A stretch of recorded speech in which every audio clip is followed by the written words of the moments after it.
Chapter 5. Life as a Chela. Our day started at midnight at Chakpori. As the midnight trumpet sounded, echoing through the dimly lit corridors, we would roll sleepily off our bed cushions and fumble in the darkness for our robes. We all slept in the nude, the usual system in Tibet where there is no false modesty. With our robes on, off we would go, tucking our belongings into the pouched up front of our dress. Down the passageways we would clatter, not in a good mood at that hour. Part of our teaching was, it is better to rest with a peaceful mind than to sit like Buddha and pray when angry. My irreverent thought often was, well, why can't we rest with a peaceful mind? This midnight stunt makes me angry. But no one gave me a satisfactory answer, and I had to go with the others into the prayer hall.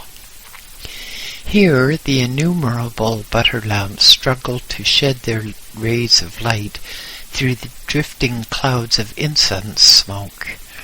In the flickering light, with the shifting shadows, the giant sacred figures seemed to become alive, to bow and sway in response to our chants. The hundreds of monks and boys would sit cross-legged on cushions on the floor. All would sit in rows the length of the hall. Each pair or rows would face each other so that the first and second rows would be face to face.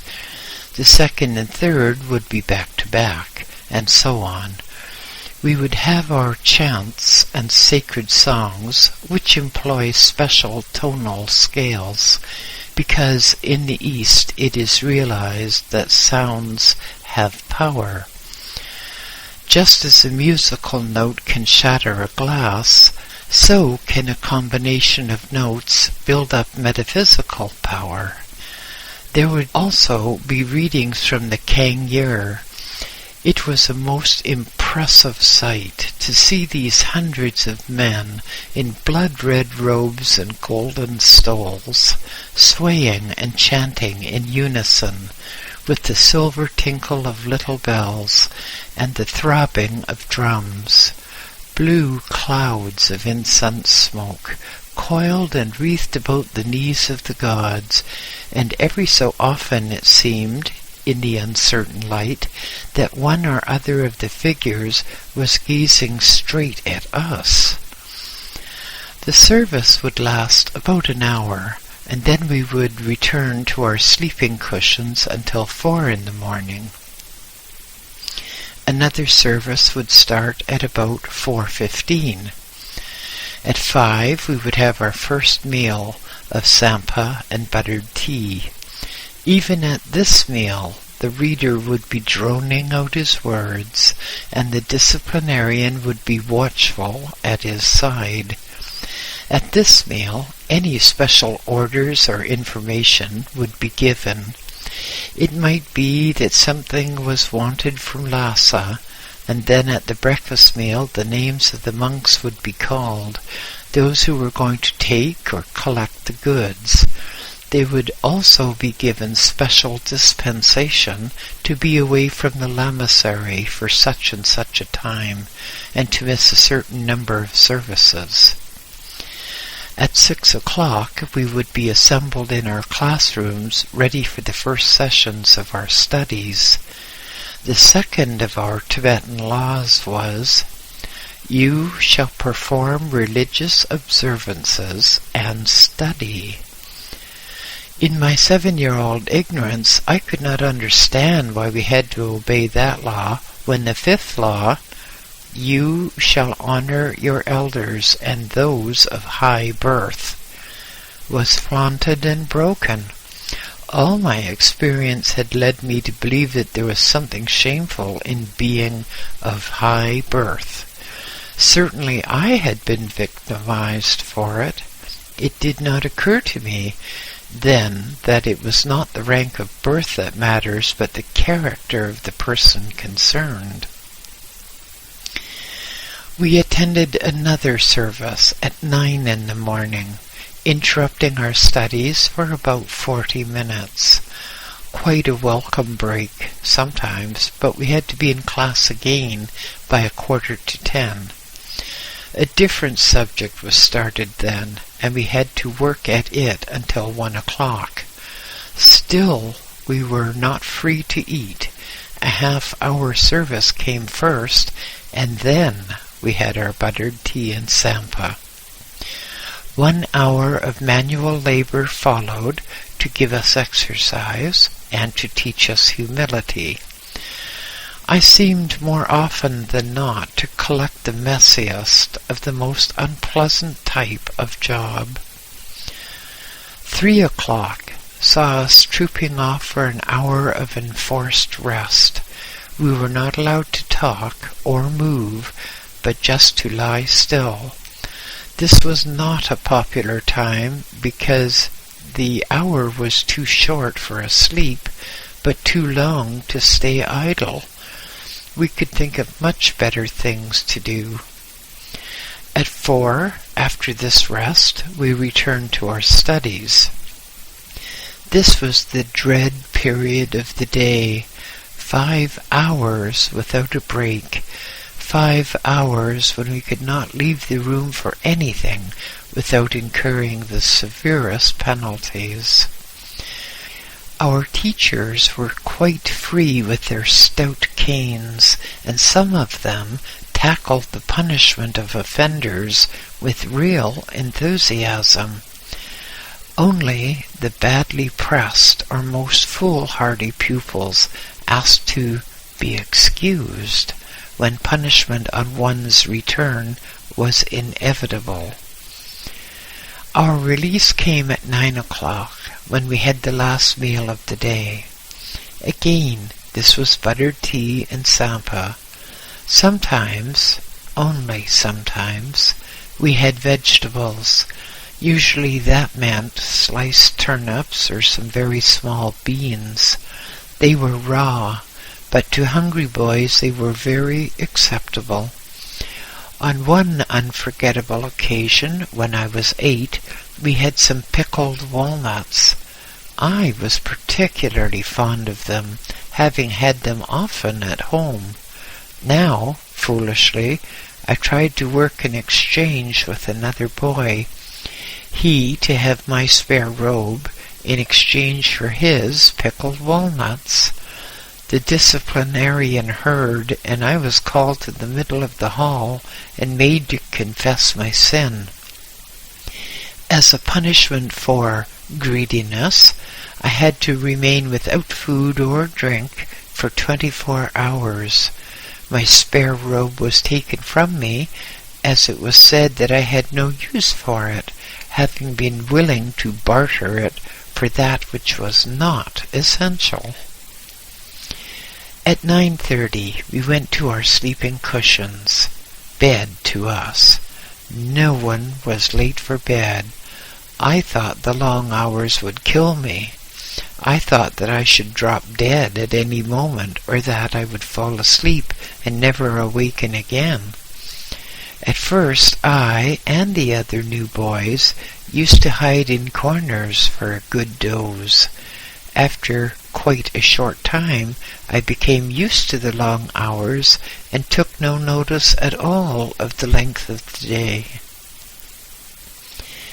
It was just before 6 in the morning when, with the help of the boy who had awakened me, I found myself in front of the Lama Mingyar Dondup's door.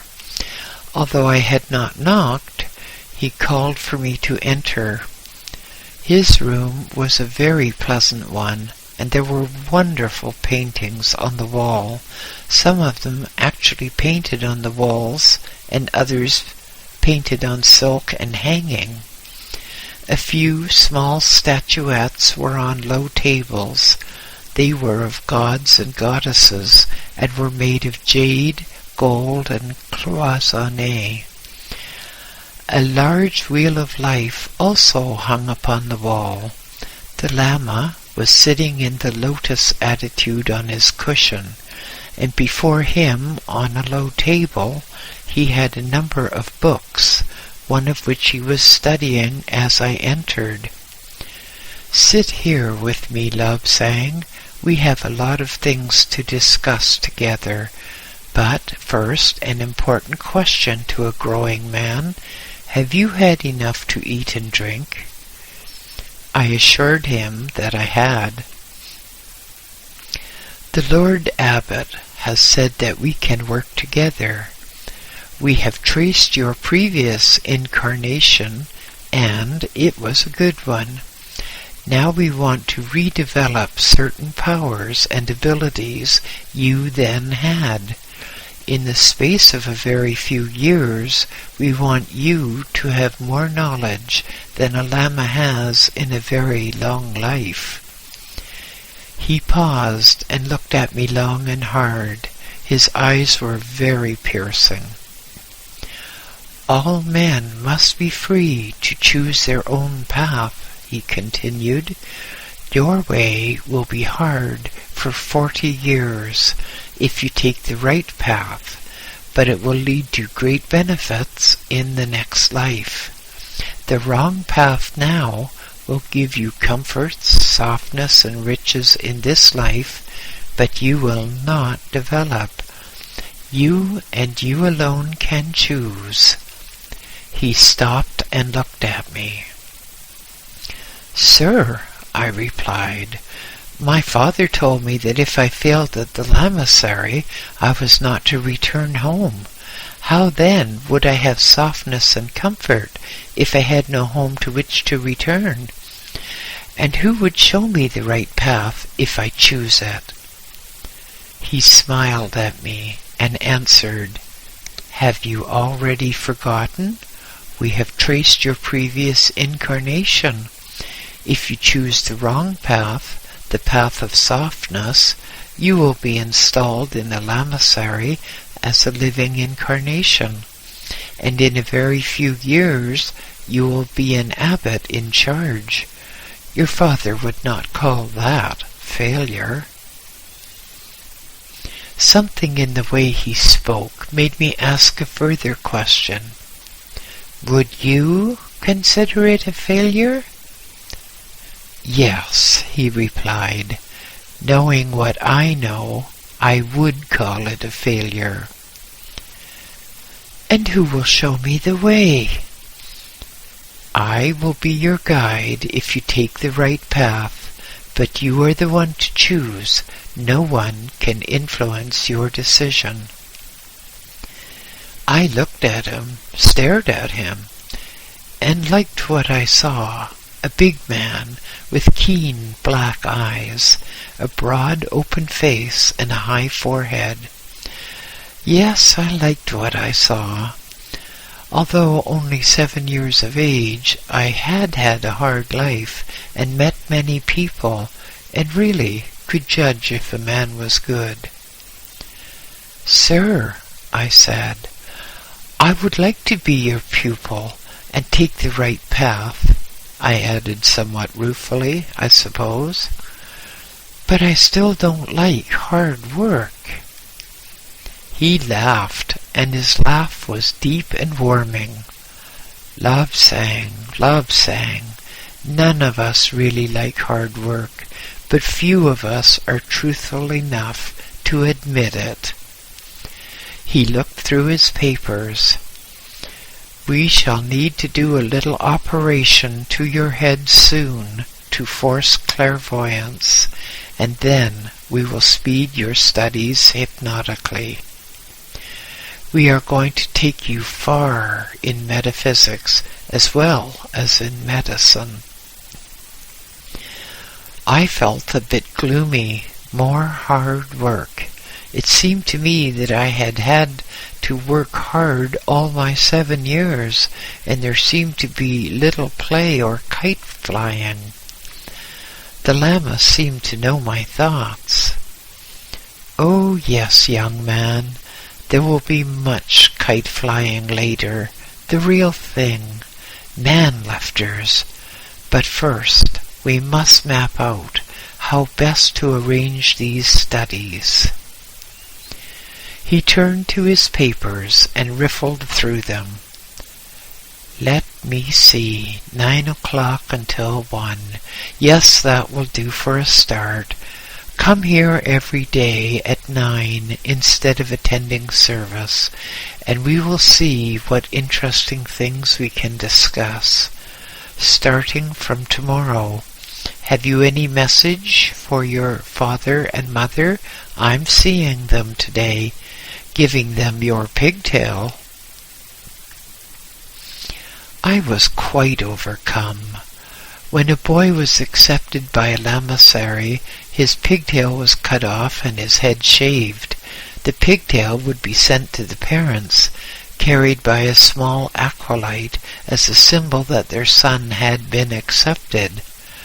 Now, the lama, Mingyar Dondap, was taking my pigtail to deliver in person.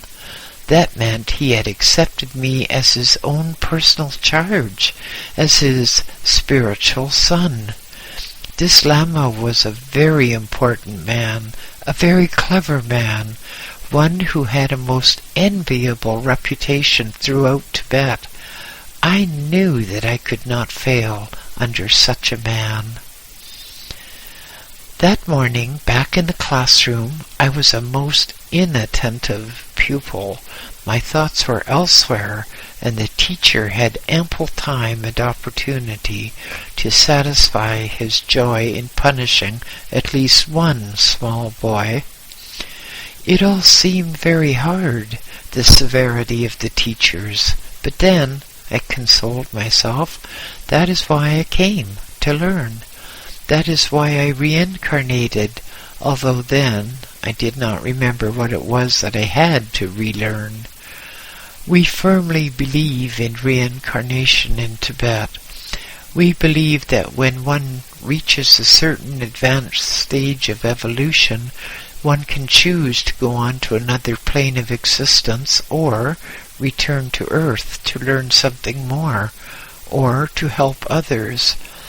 It may be that a wise man had a certain mission in life, but died before he could complete his work. In that case, so we believe, he can return to complete his task, providing that the result will be of benefit to others. Very few people could have their previous incarnations traced back. There had to be certain signs, and the cost and time would prohibit it. Those who had those signs, as I had, were termed living incarnations. They were subjected to the sternest of stern treatment when they were young, as I had been, but became objects of reverence when they became older.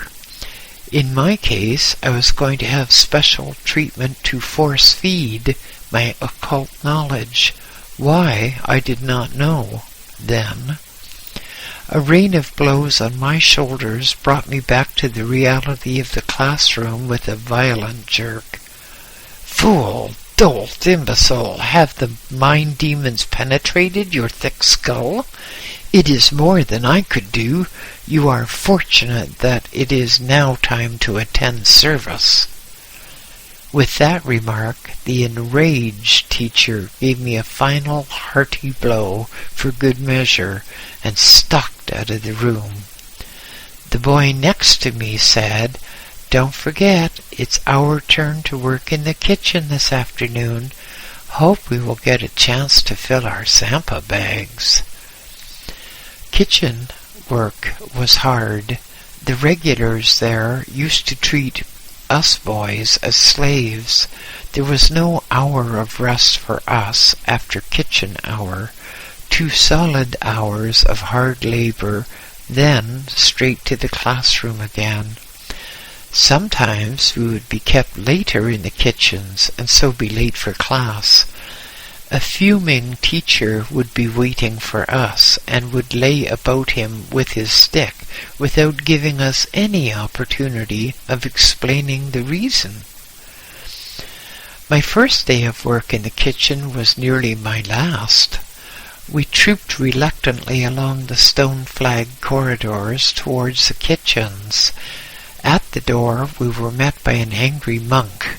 "Come on, you lazy, useless rascals," he shouted. "The first 10 of you, get in there and stoke the fires." I was the 10th. Down another flight of steps we went. The heat was overpowering. In front of us we saw a ruddy light, the light of roaring fires. Huge piles of yak dung lay about. This was the fuel for the furnaces. "Get those iron scoops and stoke for your lives," the monk in charge yelled. I was just a poor 7-year-old among the others of my class, among whom was none younger than 17. I could barely lift the scoop, and in straining to put the fuel in the fire, I tipped it over the monk's feet. With a roar of rage, he seized me by the throat, swung me round, and tripped. I was sent flying backwards. A terrible pain shot through me, and there was the sickening smell of burning flesh. I had fallen against the red-hot end of a bar protruding from the furnace. I fell with a scream to the floor among the hot ashes. At the top of my left leg, almost at the leg joint, the bar had burned its way in until stopped by the bone. I still have the dead white scar, which even now causes me some trouble. By this scar I was in later years to be identified by the Japanese. There was uproar. Monks came rushing from everywhere. I was still among the hot ashes, but was soon lifted out. Quite a lot of my body had superficial burns, but the leg burn really was serious. Quickly I was carried upstairs to a lama. He was a medical lama, and applied himself to the task of saving my leg. The iron had been rusty, and when it entered my leg, flakes of rust had remained behind. He had to probe around and scoop out the pieces until the wound was clean. Then it was tightly packed with a powdered herb compress. The rest of my body was dabbed with an herbal lotion, which certainly eased the pain of the fire.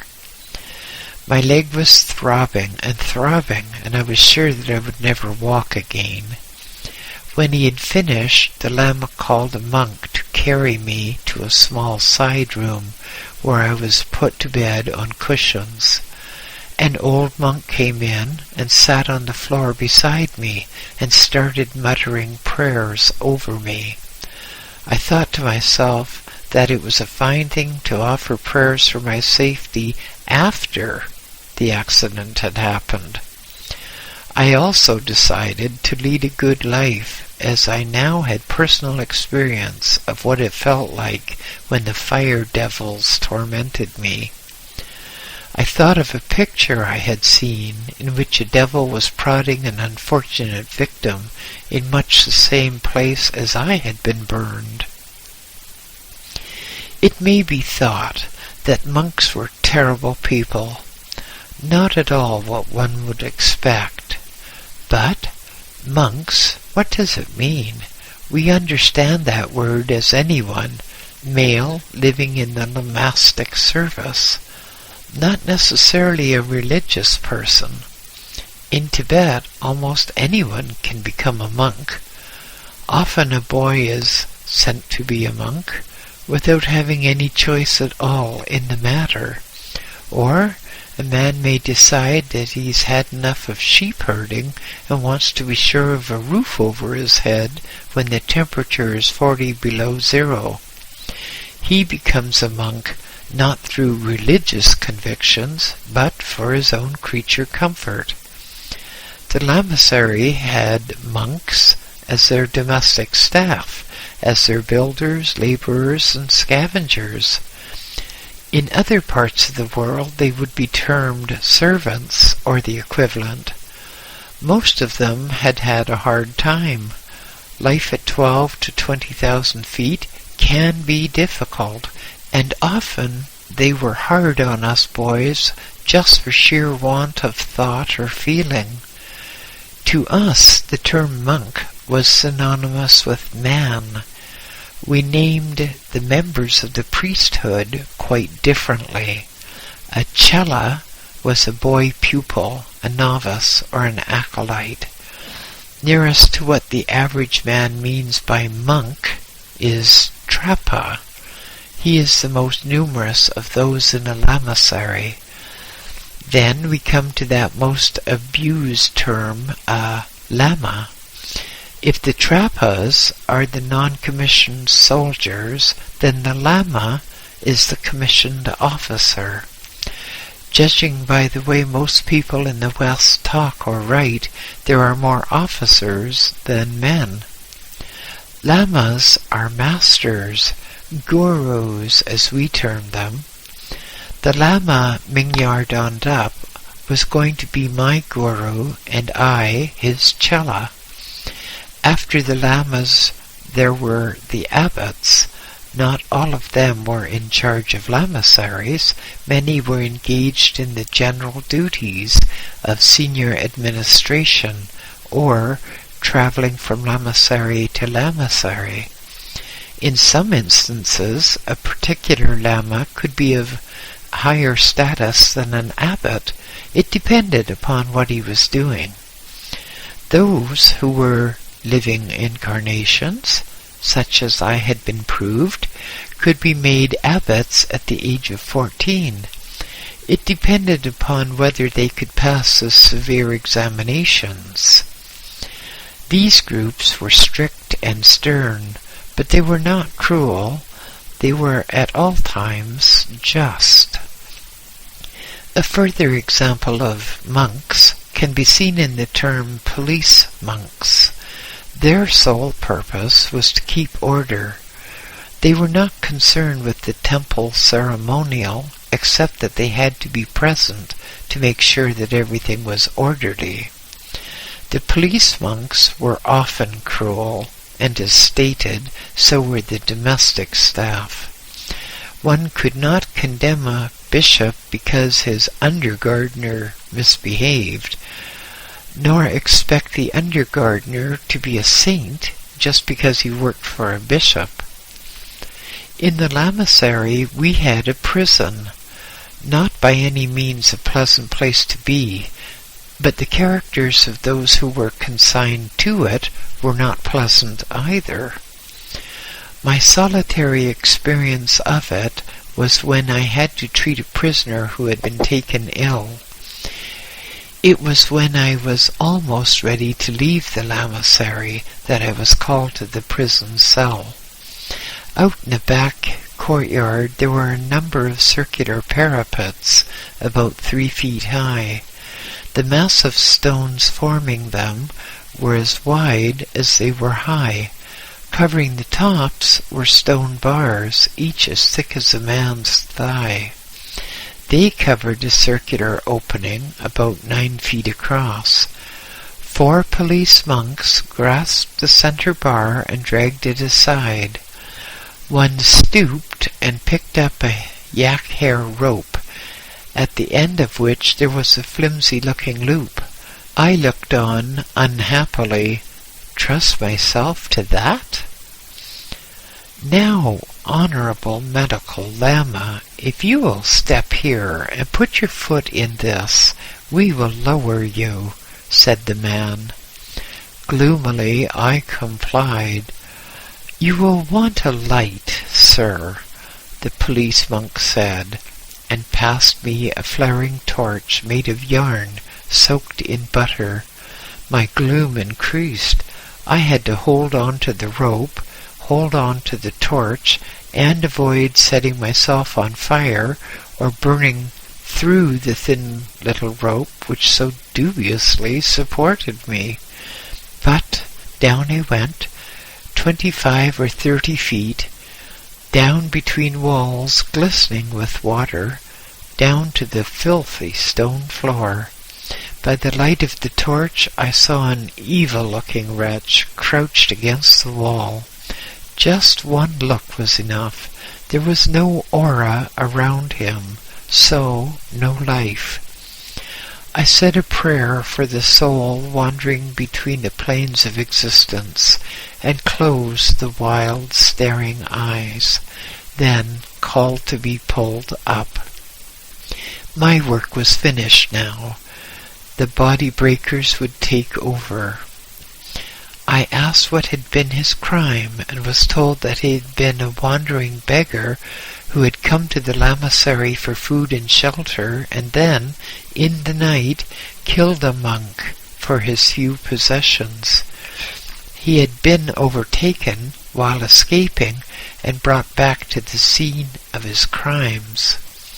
But all that is somewhat of a digression from the incident of my first attempt at kitchen work. The effects of the cooling lotions were wearing off, and I felt as if the skin were being scorched off my body. The throbbing in my leg increased. It seemed as if it were going to explode. To my fevered imagination, the hole was filled with a flaming torch. Time dragged. Throughout the lamasery there were sounds, some that I knew, and many that I did not. The pain was sweeping up my body in great fiery gouts. I lay on my face, but the front of my body also was burned by the hot ashes. There was a faint rustle, and someone sat beside me. A kind, compassionate voice, the voice of the Lama, Mingyar Dondap, said, "Little friend, it is too much. Sleep." Gentle fingers swept along my spine, again and again, and I knew no more. A pale sun was shining in my eyes. I blinked awake, and with the first returning consciousness, thought that someone was kicking me, that I had overslept. I tried to jump up to attend service, but fell back in agony. My leg! A soothing voice spoke. "Keep still, Lobsang. This is a day of rest for you." I turned my head stiffly, and saw with great astonishment that I was in the Lama's room, and that he was sitting beside me. He saw my look and smiled. And why the amazement? Is it not right that two friends should be together when one is sick? My somewhat faint reply was, "But you are a head Lama, and I am just a boy." "Lobsang, we have gone far together in other lives. In this, yet, you do not remember. I do. We were very close together in our last incarnations. But now you must rest and regain your strength. We are going to save your leg for you, so do not worry." I thought of the wheel of existence. I thought of the injunction in our Buddhist scriptures, which says, "The prosperity of the generous man never fails, while the miser finds no comforter. Let the powerful man be generous to the suppliant. Let him look down the long path of lives, for riches revolve like the wheels of a cart. They come now to one and now to another. The beggar today is a prince tomorrow, and the prince may become as a beggar." It was obvious to me, even then, that the Lama who was now my guide was indeed a good man, and one whom I would follow to the utmost of my ability. It was clear that he knew a very great deal about me, far more than I knew myself. I was looking forward to studying with him, and I resolved that no one should have a better pupil. There was, as I could plainly feel, a very strong affinity between us, and I marveled at the workings of fate which had placed me in his care. I turned my head to look out the window. My bed cushions had been placed on a table so that I could see out. It seemed very strange to be resting off the floor some 4 feet in the air. My childish fancy likened it to a bird roosting in a tree, but there was much to see. Far away, over the lower roofs beneath the window, I could see Lhasa sprawled in the sunlight, little houses dwarfed by the distance, and all of delicate pastel shades. The meandering waters of the Key River flowed through the level valley, flanked by the greenest of green grass. In the distance the mountains were purple, surmounted with white caps of shining snow, and nearer mountain sides were speckled with golden-roofed lamasseries. To the left was the Potala, with its immense bulk forming a small mountain.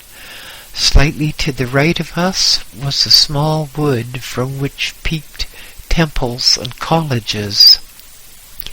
This was the home of the state oracle of Tibet, an important gentleman whose sole task in life is to connect the material world with the immaterial.